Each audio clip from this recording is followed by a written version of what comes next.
Hey fellow aviators, about a month ago we talked about a TFS clone, Warplane Flight Simulator. Well, as it turns out, that's not the only game that looks very similar to TFS. Meet C-130 Training Simulator. Let's explore it.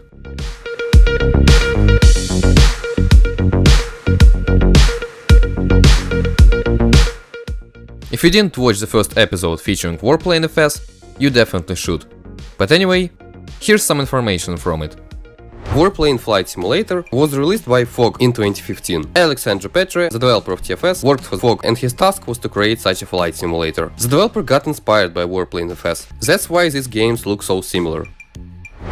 C-130 Training Flight Simulator was released in 2015, on February 9th. This is a few months prior to the Warplane FS release, and it looks almost exactly as Warplane Flight Sim. Check out this menu. Definitely some similar vibes here, right? Anyway, while we're here, let's see what we have. There are 3 buttons: Play for missions, Free Flight, which is locked right now, and Options, with not many things to change. Although we have the well-known terrain bump, which exists in TFS and WFS as well. The only difference is that here, it actually changes the game's look, unlike in TFS. Lol. There is also the well-known 40 FPS limit, and actual shadow setting, which for some reason also changes how the sea looks. No ability to change joystick controls to tilt, and I'd like to remind you that it exists in Warplane FS, just like in Turboprop FS. Not an issue for me, since I prefer joystick controls, but still. When we click the play button, we see a lot of missions. C-130 Training FS has 20 missions, just like the Warplane FS we talked about previously. And if you're curious, TFS currently has 39 missions, with even more on the way. But anyway, let's start with the first one. As you can see, the actual buttons design here is pretty different, compared to what we had in Warplane FS and what we currently have in TFS. But anyway, let's taxi out of this hangar. So, what's the first similarity you see? Of course, the sky. Same afternoon preset from Turboprop FS and Warplane FS. The terrain is snowy, but we can still notice how close it looks to TFS one. Also, there's some ATC in the background. Southwest 447, climb into level 290. Oh, and before you ask... Yes, this game already had explosions effects. If you forgot, explosion effects came to TFS in 2024, 7 years after its release. Funny. Anyway, the first mission is to get to the hangar, so let's do just that.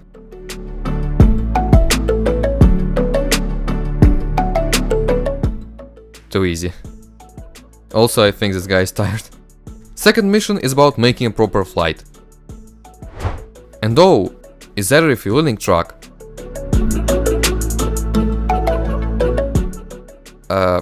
Well, first of all, I don't think it should be so fast. And second, what was that? And third, did it just go through a wall? What is this, lol? Anyway, let's fly.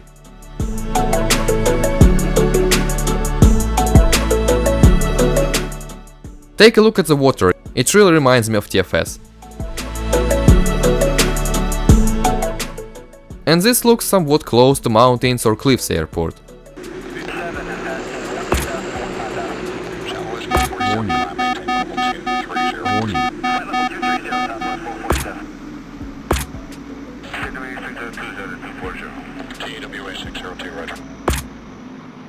Stalling.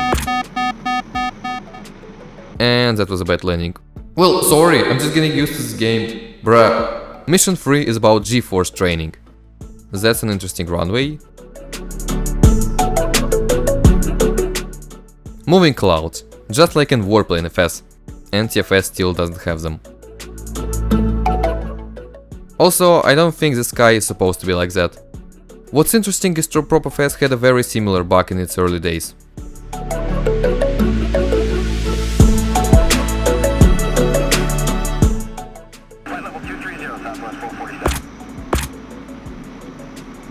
Done! Let's jump to mission 5. It's about diving from a cliff, literally. And if that wasn't crazy enough, check this out. Well, first of all, same sky as in TFS Blue Evening preset. And second, it's snowing! And yeah, we still don't have snow in TFS.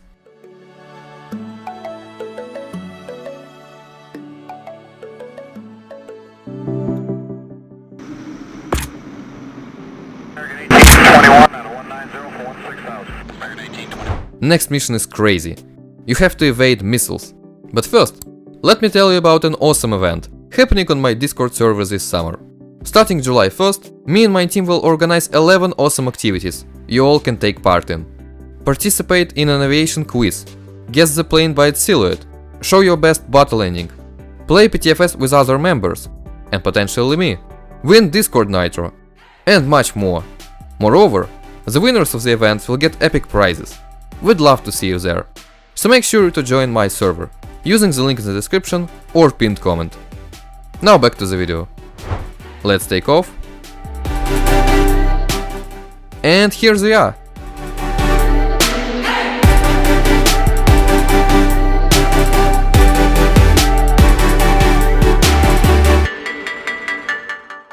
And this mission turned out to be harder than I expected, because you can't skip the checkpoints.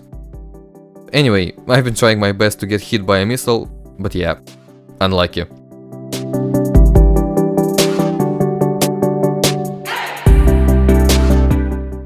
And there is a truly interesting runway, more like a bridge, lol.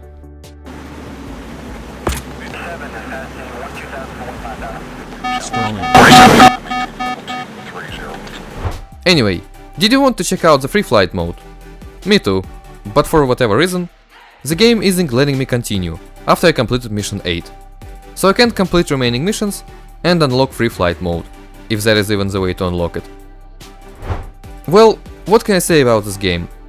Much more buggy than Warplane Flight Simulator we checked out earlier, and has less similarities to TFS, but the similar vibes are still here. Fun game with a lot of potential, and it's sad that just like Warplane FS, it was forgotten and removed. One important thing I want to mention is unlike with previous flight sim, we can be sure that this one was developed by AX Gamesoft. With Warplane Flight Sim, we have an actual confirmation from the developer that he worked on this game in the past. But there's no such confirmation regarding C-130 Training Flight Simulator, even though it looks ridiculously similar.